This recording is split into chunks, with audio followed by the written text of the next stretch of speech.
नमस्कार, मैं राम प्रकाश राय। इस समय जब देश में चुनाव का माहौल चल रहा है, लगातार सियासी दल की तरफ से अलग अलग समीकरण बनाए जा रहे हैं, मुद्दों की बात हो रही है, कहीं एक मंच पर आने की बात हो रही है, कहीं गठजोड़ की बात हो रही है, तो कहीं छापेमारी की बात हो रही है।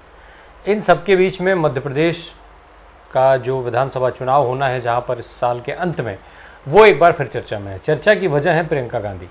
हालांकि इस बार प्रियंका गांधी की एक तरफ जहां कुछ लोग तारीफ कर रहे हैं, तो वहीं उनकी आलोचनाएं भी हो रही हैं। एक ही काम के लिए ये दोनों अलग अलग तरीके की प्रतिक्रियाएं आ रही हैं। दरअसल प्रियंका गांधी बीते दिनों मध्य प्रदेश के दौरे पर गई थी, जहां पर उन्होंने अपने चुनावी अभियान की शुरुआत की। चुनावी अभियान का जो शुरुआत था, उसकी शुरुआत उन्होंने नर्मदा के पूजन आरती के साथ किया।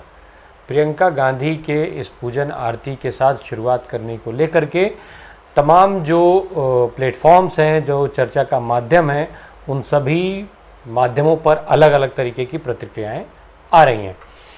कहीं पर ये माना जा रहा है कि ये जो चुनावी अभियान है वो बिल्कुल जो है सही स्वरूप में शुरुआत हुई है और कांग्रेस के लिए ये मुद्दा फ़ायदेमंद होगा।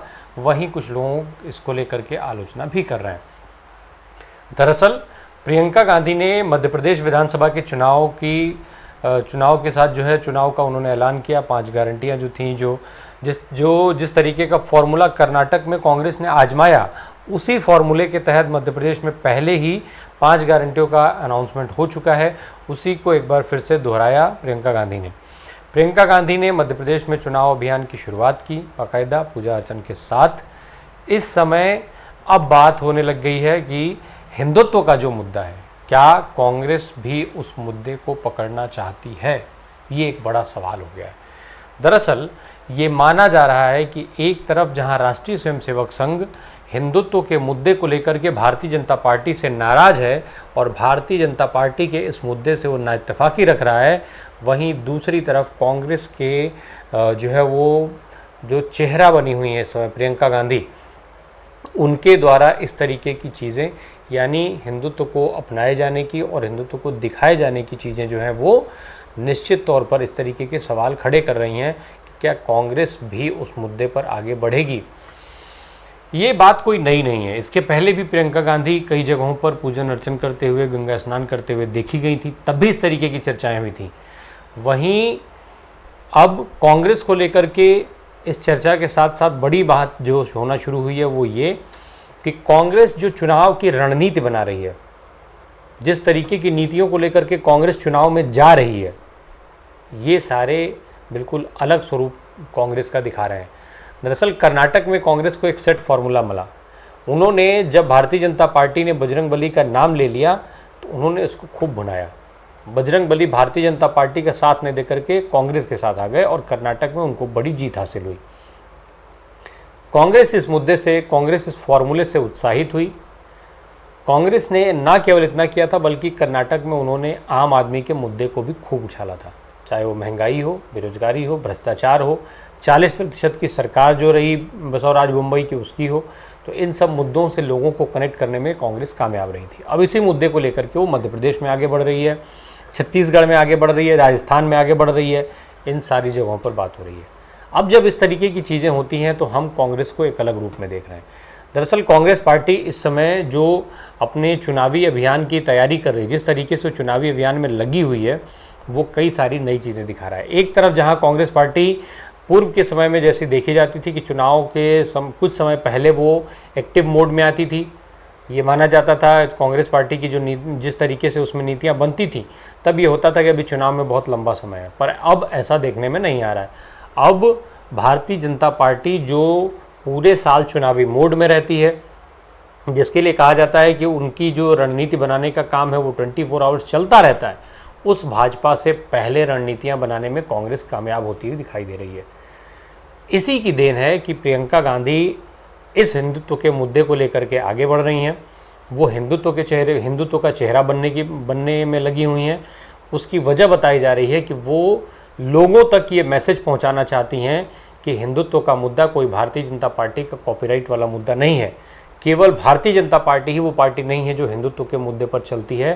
कांग्रेस भी भारत के जो तमाम धर्म, जो पंथ हैं, जो सनातन संस्कृति है, उसको मानने वाली पार्टी है और हिंदुओं को लेकर के जिस तरीके का डर दिखाया जाता है भारतीय जनता पार्टी के द्वारा, ऐसा कुछ भी नहीं है। कांग्रेस की सत्ता होने पर भी हिंदू हितों की रक्षा उसी तरीके से होती होगी जिस तरीके से भारतीय जनता पार्टी दिखावा करती है।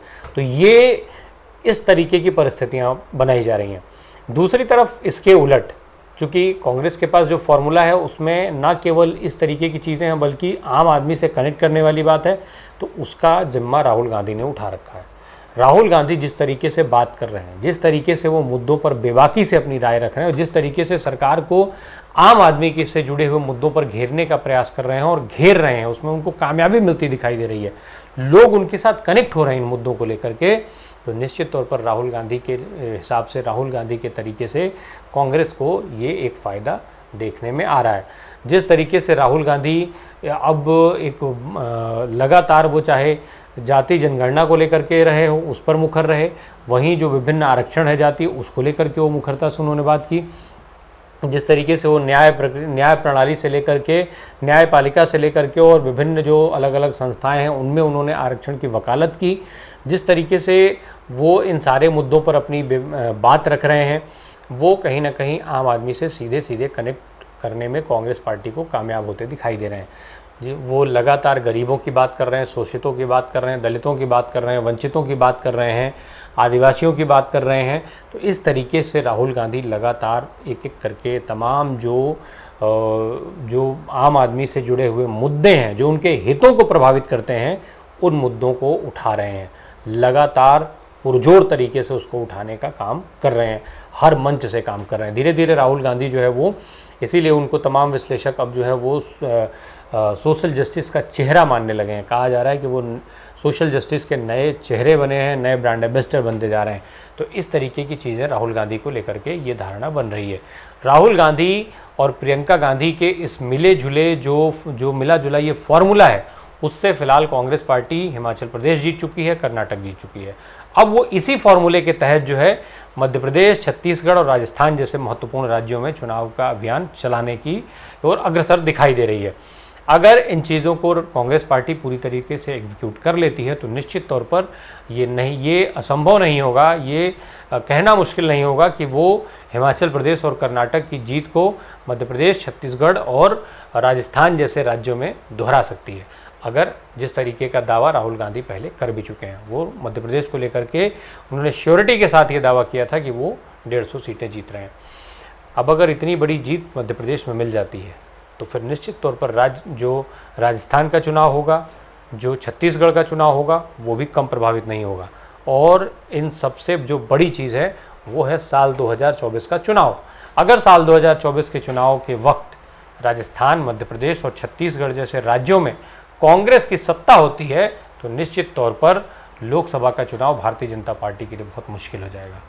उत्तर प्रदेश के अलावा जितने भी इस तरीके के प्रदेश हैं, क्योंकि कर्नाटक में पहले ही कांग्रेस है, हिमाचल प्रदेश में कांग्रेस है, अब अगर छत्तीसगढ़, राजस्थान और मध्य प्रदेश में भी कांग्रेस आ जाती है तो ये एक बड़ा डेंट भारतीय जनता पार्टी के लिए होगा।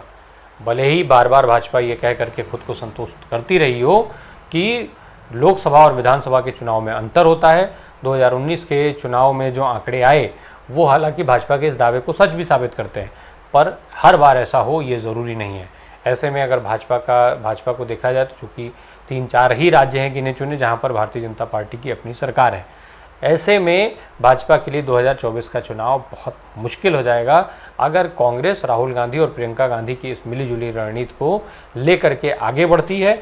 तब एक तरफ जहां हिंदुत्व का जो चेहरा भारतीय जनता पार्टी बनने की कोशिश करती है उसमें जो है वो बंटवारा हो जाएगा, वहीं दूसरी तरफ आम आदमी के मुद्दों पर बात भाजपा करती नहीं है और कांग्रेस बार बार उन मुद्दों को उठा रही है।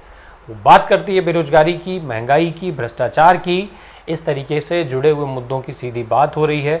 ऐसे में आम आदमी का झुकाव जो है वो कहीं ना कहीं कांग्रेस की तरफ बढ़ेगा, कांग्रेस की तरफ जाएगा, और अगर ये झुकाव वोटों में कन्वर्ट हो गया तो फिर मुश्किल हो जाएगा 2024 का चुनाव।